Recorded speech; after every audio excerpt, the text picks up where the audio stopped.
this lesson, I'm going to show you some of the things I'm doing in my cover of Who You Say I Am. And we'll start with the G chord. Just to make this chord interesting, I do this all the time. It's one of my favorite things, but I'll play it open and then add something to it, which I'm going to show you now. So this is kind of weird at first if you're not used to using your thumb, but the way to do it is to use your thumb for the bass of the G chord, and then use your pinky also on the 3rd fret. So this is going to free up your 3 fingers to do some other stuff. But the trick here, the hardest part, is getting your thumb to wrap over to get the G, and also mute your A string, mute your 5th string out. So when you play it, you can't really hear it, but you can hear everything else.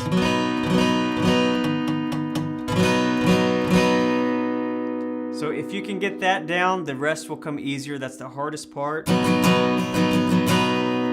And then from here, what I'm going to do is play an A minor 7 shape.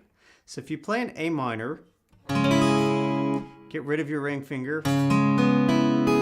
That's the position for these 2 fingers. Or if you play like a C chord, same thing. So index is on the 1st fret relative to capo on the 2nd string. Skip a string, then the next string, your 4th, middle finger will get the 2nd fret. So I'm kind of combining an A minor 7 with this weird G. You can hear this wants to resolve back to an open.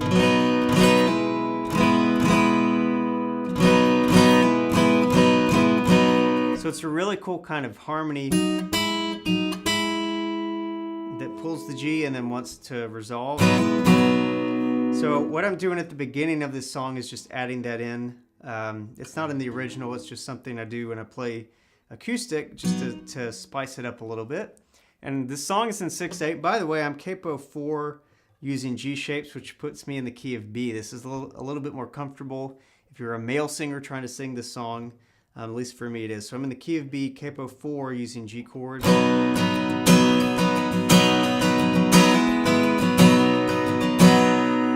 For the other chords, it's just normal. Doing G over E for my E minor. For my D, I'm just keeping my pinky on to make it a D sus4. And then your C2. Now you may have wondered on the chorus where there's supposed to be a D or a 5. What I'm playing here is actually a C slide up to D. So if you just take your normal C chord, slide it up 2 frets, and then add your pinky if you'd like on the 5th.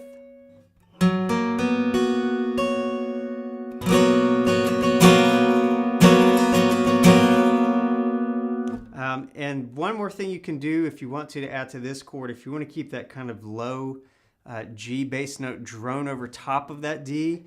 That's a lot of the reason why I use this sometimes, if I want to keep that chord there. I'll show you what I mean.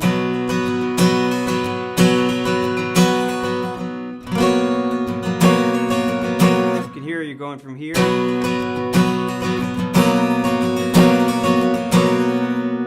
Very interesting chord. There's a lot going on. It's different than just a... if that's too weird for you, then you can not do that and just do this C shape.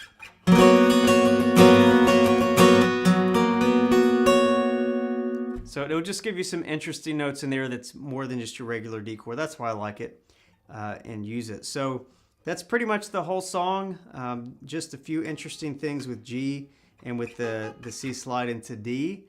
Everything else is pretty normal, and you're just following along with the chart that you can download, and you're just doing a 6/8 strum pattern. So that's a little different with this song too. If you're not used to a 6/8 strum, if you get your hand in kind of a 16th note groove, and in your head 1, 2, 3, 4, 5, 6, 1, 2, 3, 4, 5, 6. It helps to kind of accent the 1 and the 4, because it kind of keeps the pace going. 1, 2, 3, 4, 5, 6.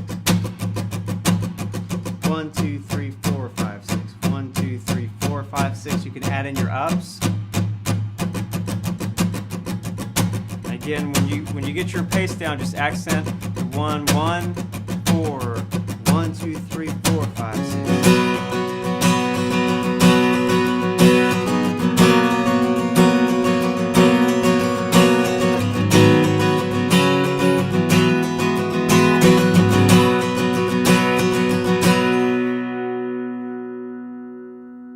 I'll also show you in another lesson what I'm doing with my secondary guitar, so you can learn that as well.